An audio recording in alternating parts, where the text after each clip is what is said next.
Title: Felons, Voting, and Virginia, the Trifecta stirring up controversy. TLDR, hold your horses, folks. It seems the Virginia law that denies more than 300,000 convicted felons the right to vote is under serious fire. Some bigwig advocacy groups, including ACLU of Virginia and Protect Democracy, are suing state officials and Governor Glenn Youngkin himself.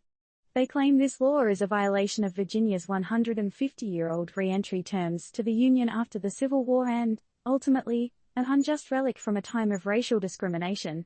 But wait, there's more. Pull up a chair, folks. This legal rollercoaster has just started. The advocacy groups filed the lawsuit on behalf of 3 felons who can't vote due to this law, and Bridging the Gap, a nonprofit that's all about helping ex-cons. So, what makes Virginia so special?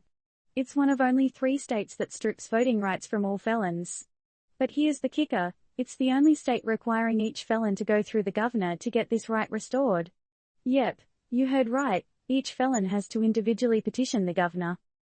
This isn't some modern-day brainchild, folks. It dates back to the Virginia Readmission Act of 1870. This act allowed Virginia back into Congress after the Civil War, but with conditions. The act prohibited Virginia from denying voting rights for anything but now felonies at common law, think murder, arson, and burglary. But over time, Virginia tweaked its constitution to bar all felons from voting, putting it at odds with the Readmission Act. Hence, the lawsuit. Rachel Homer from Protect Democracy puts it this way: the feds deliberately restricted the types of crimes that could strip voting rights because they saw states discriminating against newly freed black citizens through criminal law. Here's a fact that will make you go more than 312,000 Virginians, 5th highest in the states, have lost their right to vote due to this law. While black residents are less than 20% of Virginia's voting age population, they account for nearly half of all disenfranchised felons. Coincidence? The lawsuit doesn't think so.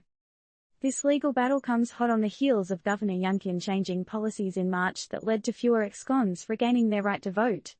The governor ended the policy of automatically restoring many felons' voting rights, putting the decision back on a case-by-case basis.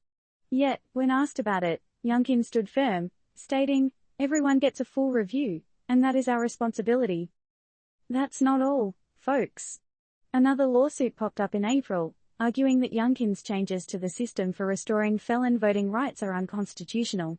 Is this the new norm in Virginia, or just a temporary storm?